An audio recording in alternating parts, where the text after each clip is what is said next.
অঙ্ক কোশ্চেন সরকারি কর্মীরা কেন্দ্রীয় হারে ডিএ নাকি আগে পে কমিশন, জোর চর্চা। সপ্তম পে কমিশন গঠন হবে, মিলবে কেন্দ্রীয় হারে ডিএ। সোমবার ফলাফলের পর থেকেই নবান্ন থেকে রাইটার্স বিল্ডিং হয়ে উত্তরকন্যা, কলকাতা থেকে জেলা, সর্বত্র এই আলোচনায় চলছে সরকারি কর্মীদের মধ্যে।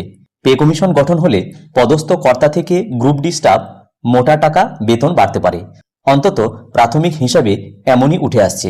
আবার অনেকের মতে পে কমিশনের আগেই কেন্দ্রীয় হারে ডিএ ঘোষণা হতে পারে। সোমবার বিকেল থেকে মঙ্গলবার প্রায় সারাদিনই সরকারি অফিসের কর্মীদের মধ্যে এই নিয়ে বিস্তর আলোচনা এবং জল্পনা হয়েছে। পাশাপাশি বকেয়া ডিএ যা কোর্টের নির্দেশে রাজ্যে দেওয়ার কথা তাও সর্বস্তরের কর্মী এবং পেনশনাররা পাননি, ফলে তা নিয়েই অনেকের মনেই প্রশ্ন রয়েছে।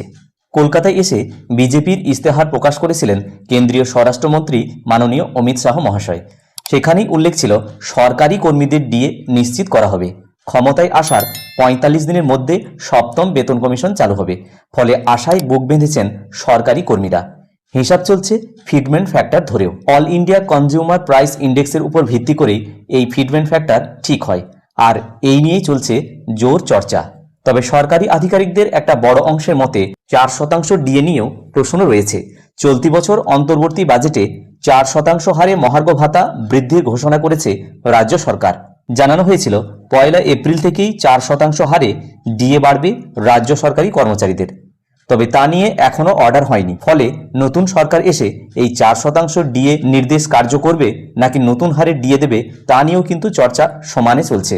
এখন কেন্দ্র ও রাজ্য ডিএর ফারাক ৪২%।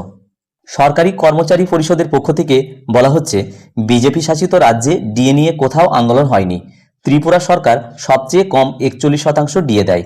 নতুন সরকার ডিএ নিয়ে যেসব কথা বলেছে তা রাখবে বলেই আমাদের বিশ্বাস। তার সবচেয়ে বড় প্রমাণ হলো মঙ্গলবার ডিএ মামলায় ৩ সপ্তাহের জন্য মামলার শুনানি স্থগিত রাখার আর্জি জানানো হয়েছে। আগের সরকার কর্মী বিরোধী যেসব রিভিউ পিটিশন করেছিল তা তুলে নেবে। তবে এবার মাননীয় প্রধানমন্ত্রী, স্বরাষ্ট্রমন্ত্রী বেতন কমিশন ডিএ নিয়ে আশ্বাস দিয়েছেন, তাদের কথায় ভরসা করতে হবে। কর্মচারী সমাজও তাদের উপর বিশ্বাস রেখেছে। প্রতিবেদনটি এই সময় অনলাইন পত্রিকায় পরিবেশিত হয়েছে। আমি এই ভিডিওর মাধ্যমে হুবহু শেয়ার করার চেষ্টা করলাম মাত্র। ভিডিওটি প্রত্যেককে দেখার জন্য ধন্যবাদ। প্রত্যেকে ভালো থাকুন, সুস্থ থাকুন।